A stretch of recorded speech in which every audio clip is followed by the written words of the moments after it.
The Vashta Nerada are one of Doctor Who's scariest monsters, creatures that appear as shadows that can eat your flesh in a blink of an eye. First seen in Silence of the Library, these spooky creations by Stephen Moffat have been begging for a return. As of the making of this video, they haven't returned to the new series, but did you know they appeared in a video game only a few years after their first appearance? This is Shadows of the Vashta Nerada, the fourth installment of the adventure games. Welcome back to my series where I am revisiting these games, and now we're up to the finale of the first season. I'm excited to play this one with you guys. I always remember loving this one. The setting felt really expansive, especially after the last episode, TARDIS, and I just adored exploring it. So, let's take a trip under the sea, shall we? We pick straight up from the last episode's cliffhanger. A gigantic alien shark is trying to kill us, which is just pretty standard at this point. Traveling in the TARDIS is just kind of like this. We have to move fast because the glass could burst at any point and we could die. The Doctor sonics the door and we rush in, just in time because the glass smashes. Oh, that is nice. What? The tunnel. I'm afraid it isn't there anymore. Which means... we can't get back to the TARDIS. So basically we're cooked. Well, I'm sure we'll figure it out. Let's have some faith in this Time Lord. Maybe he'll have a plan. So, where are we? Turns out, in the far future on Earth. When the oceans rose, 75% of Earth's landmass drowned. Humanity built its own new islands and moved on to the ocean bottom to farm and mine for minerals. So that means if we keep polluting, we're going to end up under the sea, like a little crab, which is very depressing. Poseidon 8, that's the closest. Come on, be rude not to say hello. As soon as you get control of the Doctor, the long, wide corridors of this underwater base feel so immersive. Although it's 2010's graphic, we're Doctor Who fans, so we're used to using our imagination to increase the show's budget. This shark, though, will not give us a break. Every corridor we go down, he's there, trying to eat us. He's like that guy on Grindr who just won't catch a hint. I'm not interested, bro. Each corridor is locked off with a keypad, which triggers a pretty simple memory game. The numbers will glow, we repeat it, and then it opens. Dun dun dun dun dun dun dun. It's not difficult, it's inoffensive, but the problem is, you have to keep doing this on repeat for what feels like a million times. Just trying to get from one part of the base to the other, it just starts to become comical, really. Like the amount of times I hear dun dun dun dun dun dun dun, it's just insane, it drives you crazy. But finally, we make it to the main base at Poseidon 8, where Amy asks what the shark is. It's not a shark, and it's not from Earth! We make our way into the doorway, where we meet Martin Flanagan. Not Mike Flanagan, Martin Flanagan, who mistakes us as doctors from a hospital ship from the surface.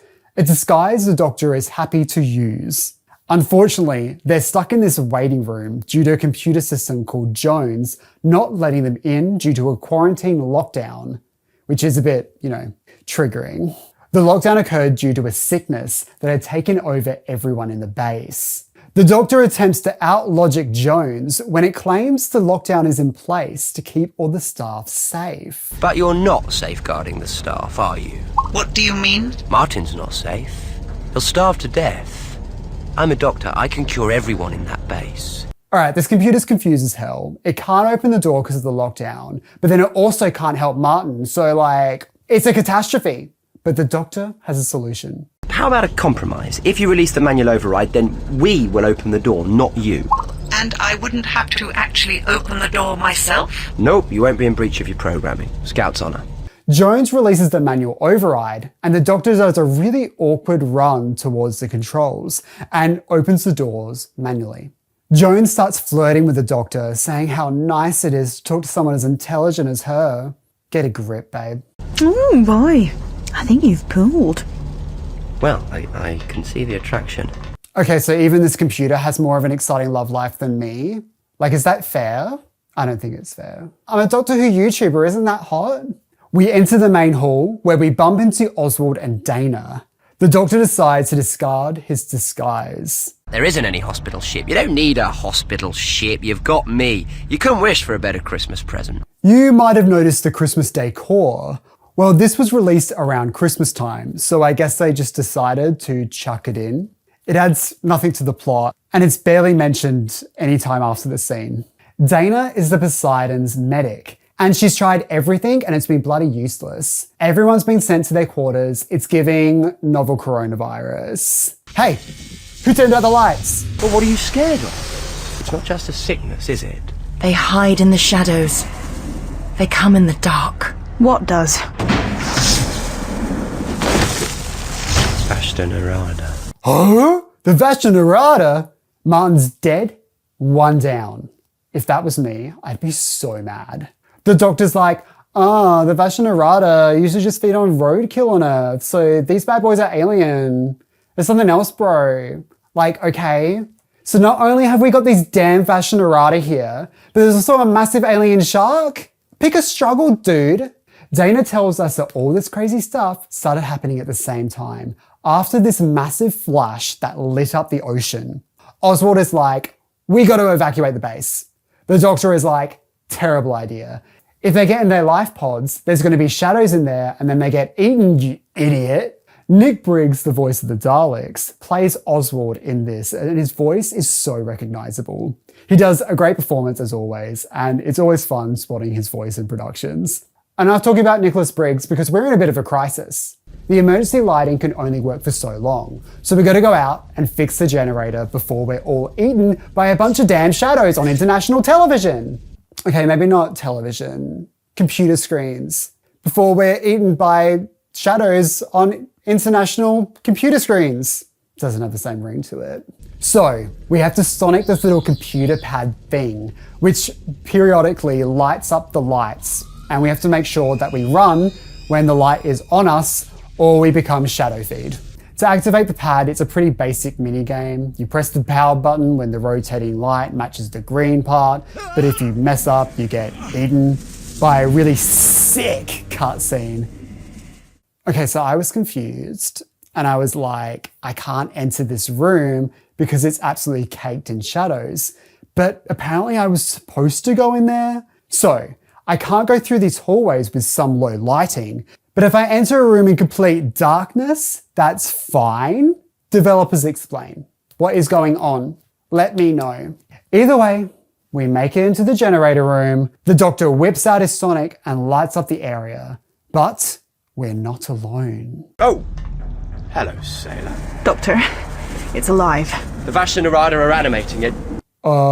He's right behind me, isn't he? The Doctor and Amy rush up the ladder. Luckily, the Vashta Nerada can't climb ladders, apparently. So they just kind of walk around in a circle. So we're pretty chill up here. Like, everything's fine. But I guess we probably should stop the Vashta Nerada. So we find this little switch which activates a light. So we just have to sit and wait for the Vashta Nerada skeleton people to walk into the light and then we can zap him. Apparently too much light can incapacitate the Vashta Nerada, which is brand new information to me. Baby, the rules of light and shadow are really vague in this game. Some shadows are fine to walk in, others aren't. Some light is okay for them to walk in, but not too much light. It's like, some consistency, please. But it's fine. I'll be a good boy and do what the game tells me to do, okay? So, we sneak downstairs to put a little box in the way of their path. So now they have to walk into the area where I'm going to turn that little light on. Then I sneak back up the stairs and we zoink them. Are they dead? They were already dead. The Vashta Nerada just hadn't done with them yet. The Doctor returns to his old habit of going through the belongings of the recently deceased and see that their environmental status chip is saying that there are dangerous levels of radiation. One problem at a time. We've got to fix that generator. We play our favourite little cable game, but it just isn't enough. Generator's still not working properly. Must be something blocking the vents. I'll keep working on it here. You head up the corridor and... I know. Bravely face the darkness and monsters and save the day again. Well, it's probably just a matter of flicking a switch, actually. But yes, good luck with, flicking that switch. And wouldn't you know, the corridor lights are still taking the absolute piss, but at least they don't need sonicking. We just have to time it right. We find the generator and flick the switch, and she seems to be sounding a lot better. But, I'm not an engineer, so I really don't know. So we head back to the Doctor and we play another little cable game, and we're back. Let there be light. Brilliant, well done, Engineer Pop. Now, let's find out what's really going on here. The Doctor is like the sickness, the Vashta Nerada, the big shark, the Flash. They gotta be connected. Which, sure. I hope it does, because there's a lot of elements going on. Let's tie it together. We make our way back to the main control hub place and go talk to Jones again to ask her what is going on with the radiation, dude. She can't identify it. Insufficient data. Yeah, you never fucking know the answer when it's important. But the Doctor is like, yeah, you wouldn't know because it's alien radiation. Then why did you ask, dude? Just to show off? You knew that Jones wouldn't know, and you were like, what is it? Oh, you don't know? Are you stupid? My God, what is wrong with this guy? So we go and find the others so the Doctor can flaunt his intelligence again by saying that he can develop a cure for the sickness with a bunch of sea sprouts, brine oil, and some mushrooms. Oswald thinks the idea is absolute quackery. And let you go mushroom picking? So you get eaten by those things in the shadows? No way! Enough people have died. No one else, Doctor. It's too dangerous. We've got one chance, and it's these pods. I haven't mentioned throughout these videos how well they've animated the way the Doctor moves. They clearly studied the episodes and his performance to really try and recreate it. And it really adds a level of believability to his performance. It's really great. Okay, so Oswald isn't letting us out. He's locked us in. His argument is so stupid. So we're going to try and convince Dana. This could take a while. We need those access codes. I'll enter the codes now. That was easy. Okay, I edited down a really boring conversation for comedic effect. Get over it. Welcome to the art of editing. I do what I want. It's my YouTube channel. Get over it. So, now off we go on a scavenger hunt. We need to find some brine oil, sea sprouts, and some shrooms. Luckily, they're just lying around in a bunch of storage rooms, so it's actually quite easy to find. Right, that's all the ingredients we need. Come on, Amy, let's get back to Dana's lab and work on that cure. Recurring theme in these stories, developing a cure to a sickness, and it's actually really easy to do so. And you only need like 3 ingredients, and you just get it right on the first go. I wish reality was just a little bit more like that. That would be really nice. Let's cure stuff like that. That'd be great. You'll feel better, I promise. Okay, so we've cured Dana of her sickness, which is caused by Vorton radiation, the alien radiation we detected earlier. This radiation can only come from a dimensional vortex. So if we find the source of the Vorton energy, we can start fixing the problem. So we run up to our secret lover, Jones, and get her to triangulate the source of the vortex energy. And there it is. It's coming from some random shipwreck. That's the source of the radiation? But you said Vortron energy came from some sort of vortex. That's just a shipwreck. Oh, no, Amy Pond. That is the shipwreck of the USS Eldridge. Okay, so the USS Eldridge is a real-life ship that was part of the Philadelphia experiment, an alleged event where the US Army experimented with making their warships invisible and they could make them teleport. But in the Doctor Who universe, the experiment worked. They opened up a gateway and moved through time, and everyone on board either died or went insane. And I'm sure a few of them did both. Went insane first and then died, not the other way around, because that would be silly. My people took steps to stop the experiment. The gateway was unstable, and the Eldridge disappeared again before they could neutralize it. So, when this gateway opened, it wasn't just the USS Eldridge that came through, but also the Vashta Nerada and the big old shark. I hope you're keeping up, because we've got to go close that gateway like now. So let's keep up. Let's keep going. But of course, Oswald is trying to launch his damn pods, which is the worst thing to do, the idiot. Then he pulls out a gun on us, then ties us up. Give a girl a break, dude. This way, at least we've got a chance. He's right, Dana. It's a chance. Doctor? He wants to keep you safe. Go with him. I'll be back to get you, Doctor. What are you playing at? And how did you get out of those ropes? Harry Houdini. So the Doctor, sick of him, lets Oswald go and kill his shipmate so he can get back to the TARDIS and head over to the USS Eldridge. Bad news? The TARDIS is stuck in a room we can't access. Good news, there are ventilation shafts that can get us there. Why didn't we use them earlier? No, it's fine. It's fine. No, we got to save the day with the Doctor. That's what we do. That's what we do. We materialise within the Eldridge and extend an air barrier. Come along, Pond. We have to find the accelerator at the heart of the gateway. Is it just me? Or do they just keep dumping stuff like this? Oh, we have to go find the accelerator. We just have to find the accelerator. Like, there's been no mention of this accelerator until just now, and then we're just being told, oh no, you need to go find it. I feel like I'm just being told what to do rather than actually going along with the adventure. So turning the accelerator off will send it home? Him, the Vashta Nerada, and anything else that slipped through the transdimensional gateway. And before those life pods are launched. So somehow, the Vashta Nerada are already here. Great. So we're back to flickering lights again. But we got to make sure that we time it correctly. But even then, it has a bit of leeway, so it's not too hazardous. But then again, Amy ran ahead without me and left me behind to die. Companions these days, man. Like, come on. Help the Doctor, dude. We make our way down further into the ship, where we encounter a valve that is spewing out steam. She's boiling hot. So being the brave hero that we are, we hold the valve shut and we send Amy off into danger. So, off we go.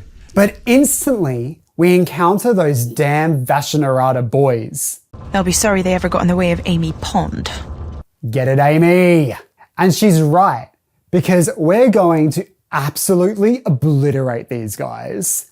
So, what we're gonna do, we're gonna lure them into this little chamber here, and then we're gonna fill it with water, and then we're gonna suck them into the ocean floor so they drown, which is an iconic power move, and I think Amy Pond is my new favorite murderer. Well, it's self-defense. I don't know, I'm not a lawyer. And to be fair, they did kill me first. Whoops!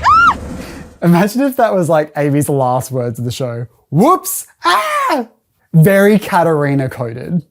In my attempt to lure them in, I die a few more times. But eventually, I get them in the chamber. I press the button and off they go into the depths of the ocean. The Doctor finally turns up after Amy has saved the day yet again. And off they go on their journey to find the accelerator. This cutscene contains my favourite pointless dramatic pause of all time. If I'm not much mistaken. Which of course you aren't. Why, thank you, Amy. So I'm guessing that the Sonic told the Doctor the accelerator is at the top of the room? I don't know. Either way, we're heading up there, Diva. So start stomping. We encounter more of those steam valve thingos, so we put Amy into harm's way yet again. Be careful. Yeah, I wasn't being careful, sorry. Let's try that again. All right, Doctor, I'm at the top. Dead easy. Hold on, Amy. I'm coming. Now, conveniently, the valve is working differently, purely because it has to, because we need to escape this Vashta Nerada who is right behind me. So, now it's pulsating like the lights did in the corridors. I make it to the top without dying this time, like an epic gamer. We reach the accelerator and pull the levers, and that big old shark gets sucked back into the vortex, along with all the other suckers. We've saved the day yet again. We are so talented and beautiful. Well done, team. Now, back to the base to say goodbye to Oswald and Dana.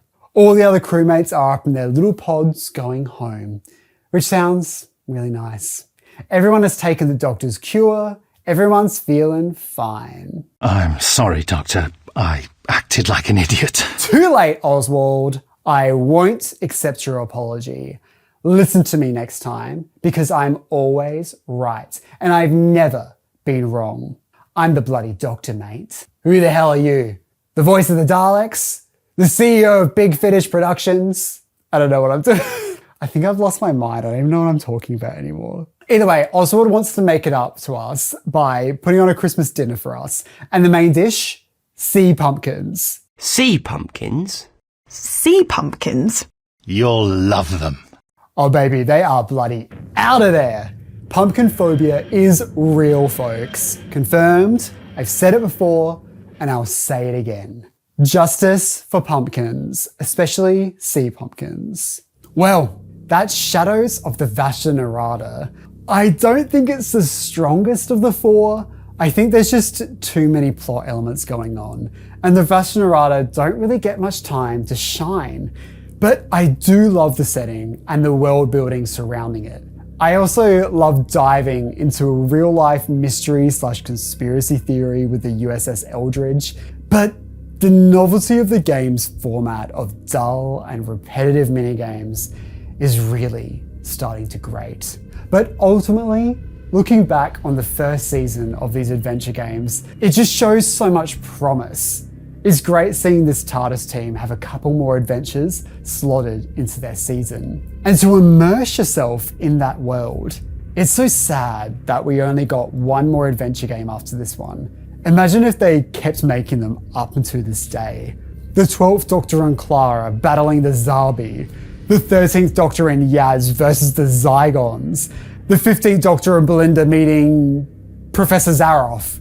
But unfortunately, that wasn't to be. But at least we get these. Although they are flawed, they are still a really solid and fun experience, even if they could be a little frustrating at times. So, what did you think of Shadows of the Vashta Nerada? Did you enjoy playing it all those years ago, or have you never played it? Let me know in the comment section below. That's enough of that, baby. Don't forget to click below to subscribe to the official Josh Snares YouTube channel.